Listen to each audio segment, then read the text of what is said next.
Friday, the 3rd of October 2025. You won't catch me not knowing the date. I don't give a damn what day it is. It's just for reference for people who want to find it. I'm one of the first to do that. Shows you I'm no cod. I'm no cod. Anyway, this is about the first rule of business and inventory. Now, I use the first rule of business.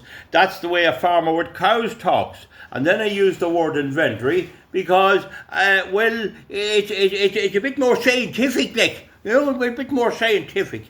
Anyway, years ago, for me troubles and pains, and stupidly in my view, I would offer I joined on Garda Síochána, and that's history now. I'm retired.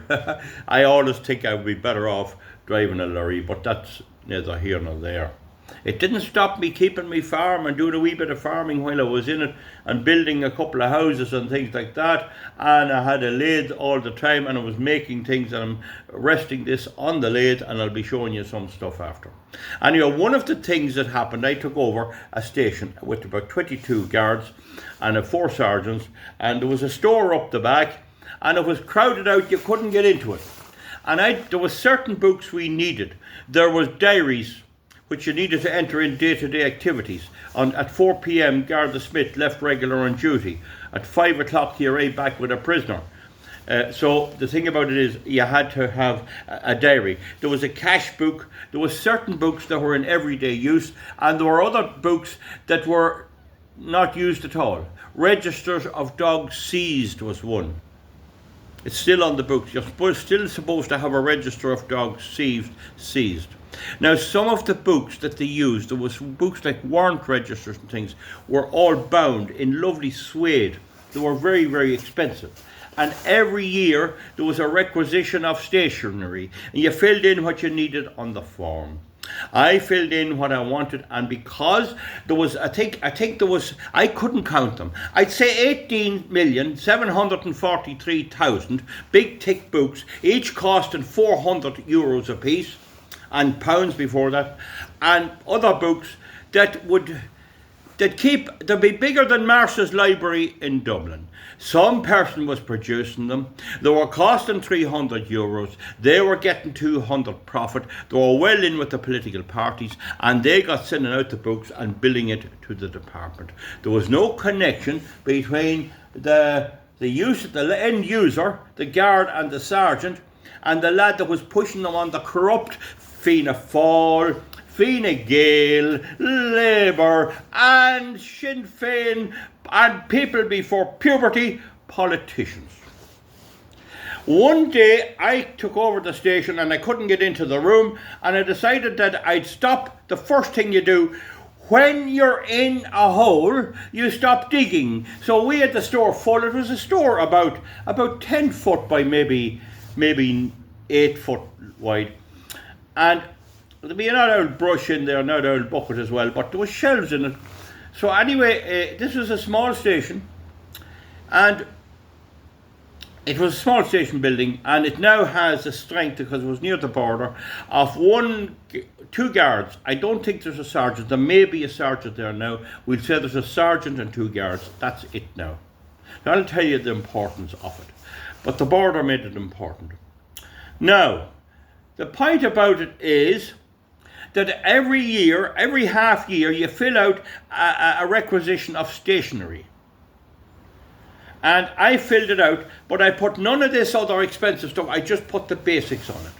And I sent it into the superintendent, and I said to the guard on the desk, wait till you see it, this will have no effect. About 4 weeks later, I got word to send in a patrol car into the town, into Monaghan it was. And I sent it in with a guard, and he came out with the boot loaded down full of books. There was only the usual complement of what I ordered. There was his full stiff of easily 700,000, I think it was pounds that time, worth of bound books. So I had to get all the old ones and bring them out to the dump and make place for these. So I got books that was given down through the years, costing serious money. I put them in the boot of the car. It was a fine day. I took out these new ones, dumped the other ones up in the dump. There was a dump in Smithburg at that time. I dumped them all out, It was a scandal. These was very expensive, and I filled in my store with these new ones. Why? Because the people supplying them were making money. The people buying them were probably, I don't know what they were getting, but they didn't have to pay for them. It was the taxpayer that paid for them. And that's happening yet in the Guards. I have no doubt the people that I served and got promoted, they're going along with this. And that's why the likes of me couldn't get promoted, because I'd immediately point out that this is wasteful use of taxpayers' money. Okay. Now, there are private businesses today.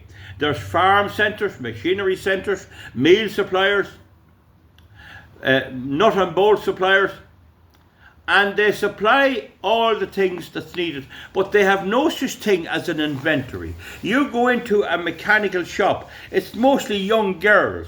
Now, I have nothing against young girls, because I have very close contacts. Young women, well, they'll be coming on. I'm no chicken myself.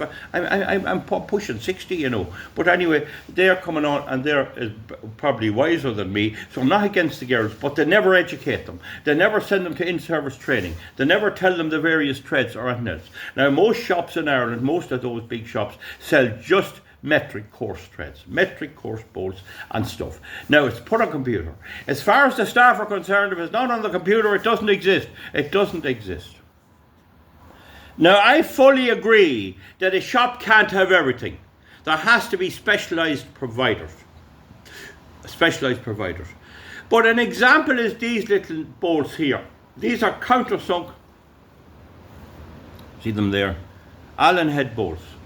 And they're where you clamp something on and you want it to be flush. So if you're clamping on wood, you'd make a corresponding hole, countersunk, with a special tool. I think I have one there. So that's a countersink drill. There's a difference in countersink, which this is, and counterbore, where this is at 90 degrees to the shaft. And that drills in to drill for this. The problem is the shops will have 10mm, but it's 8mm that's in demand. 8mm is a very common thread. And so they run out in no time. So they get in 1,000 of each type. And all of these are left behind, and all the 8mm are gone. And you can't get them. There doesn't seem to be any idea that the computer would ring a bell when there's only 50 left and order up those. Now, there are tradesmen or commercial travellers going around selling stuff, and that's all right. I have no problem with it. But they too should understand what the trends are and what's needed. Now, I had to go to Fastfix to get the 8mm version because I had the work half underway. I had to go to Fastfix to buy them, drive 25 miles and 25 miles back to get the 8mm version of those. So that shouldn't be happening. With a computer age, that shouldn't be happening. The Gardaí should not be ordered in big ledgers just because some politician's great-grandfather, who's probably dead and gone, is still getting a togue or a lump sum or something or wherever for his big registers. They can't stop it. It can't be stopped. There's terrible waste in the system. And in fairness, while I know he has his faults, President Trump is trying to cut out this type of waste. Pure waste. Oh, you get your clutches on the public purse and you can spend away. Now, enough said about that. Maybe I'm getting a bit political there. The next thing is workman's socks. Workman's socks.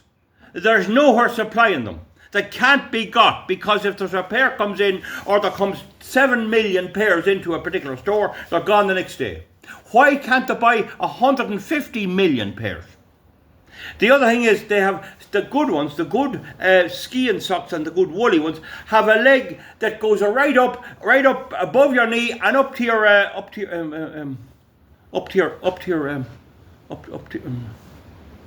Well, they go up a good, but go up, women have to. Oh, no. They go up a long way.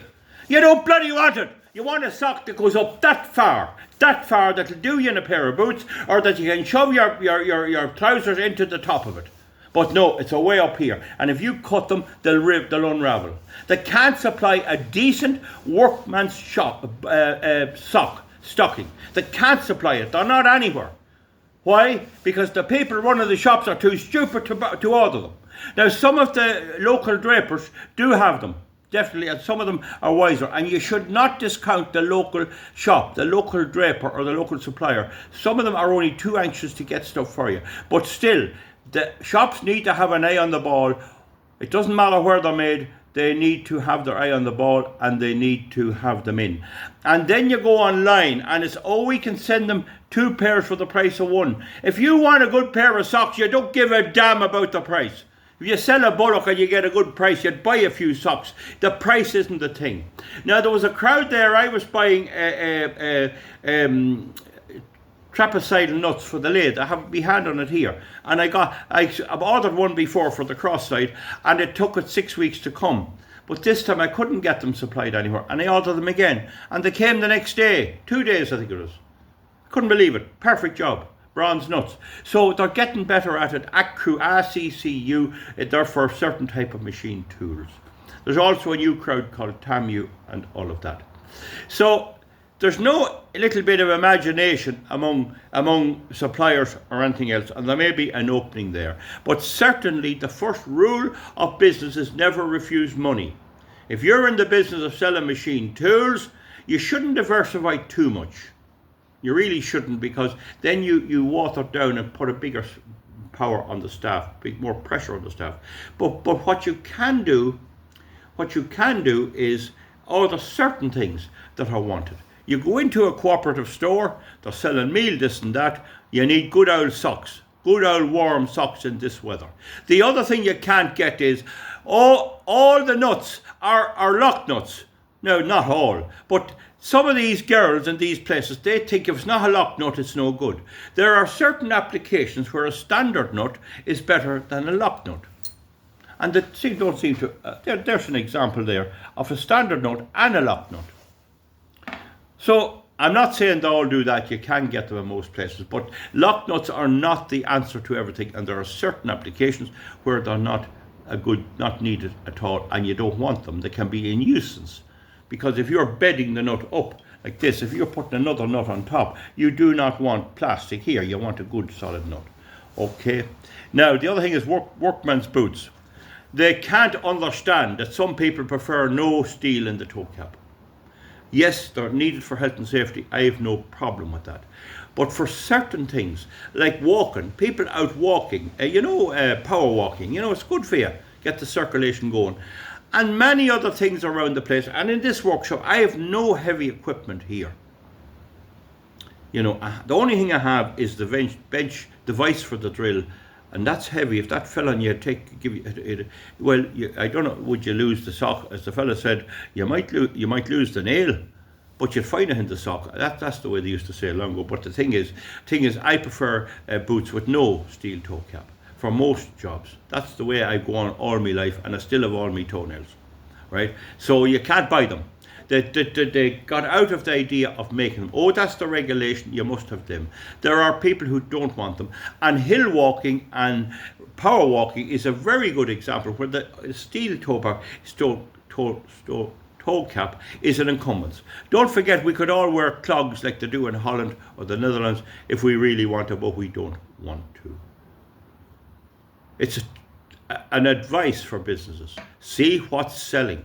If it's selling, get it in. Get in more of it.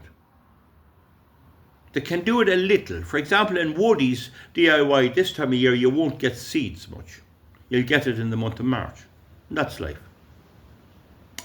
Have I explained that to you on 14 minutes? Have I done a bit of giving out? I hope I have. Because there we are. Victor Mildew.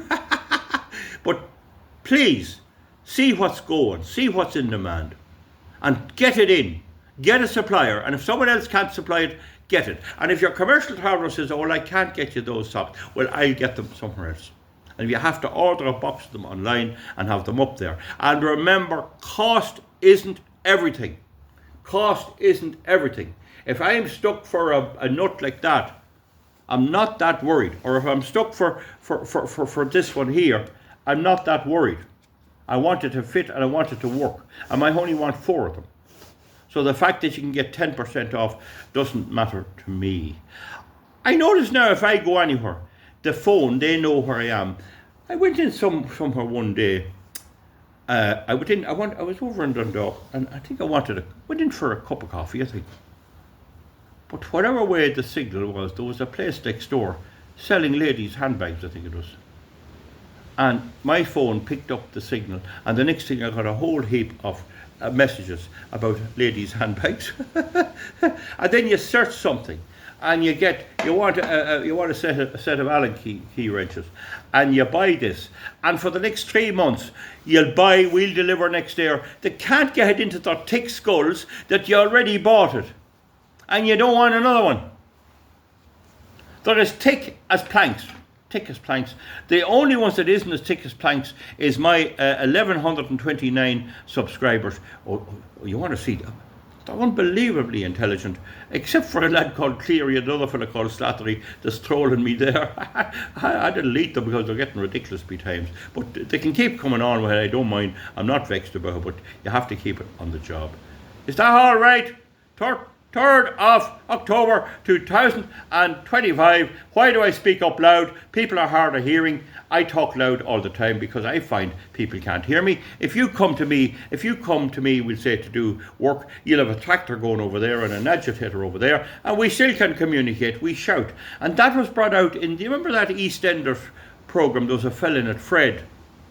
No, not Fred Dibna, another fella, and he explained that his way of talking occurred because he worked in a mill in up in north of England, and he says you'd have to shout. And you got into this way of speaking precisely and shouting as well. So anyway, I'll let you go at that. Bye bye. Comment underneath. Victor Mildew, you know that 1 foot in the grave. Good luck. We'll see you back. But do remember, folks, the first rule of business is never refuse money. And if you're going to get money, you have to have the product. And if you can get, sometimes with certain car parts, we'll get it the next day. That's all right. You want to get a certain filter, and it's not on the usual thing. Get it the next day. But a good car supplier should have all the brake pads for the modern vehicles. Should have a few in. And the minute you sell the last pair, order up, because there's great facilities now. There's deliveries and all. And we really have it made for us if we just can capitalise. There's no doubt with my way of going on, it's very successful. I do help people all the time, and it takes away a bit of my power helping people and to do that. But I've taken some people out of some unbelievable hobbles, and I'm very proud of that too. That's what I go in when I go up to St. Peter. You see, he'd be putting me down. You see. Put me down, and he'd say, you can't get in here. Like Dyer Raymond went up with a biscuit tin. He says, I'm not trying to get in. You have half an hour to get 10 minutes to get the hell out of here. So, yeah, but it might count, I don't know. Good luck, we'll see you back. Thank you very much. Comment underneath. Bye.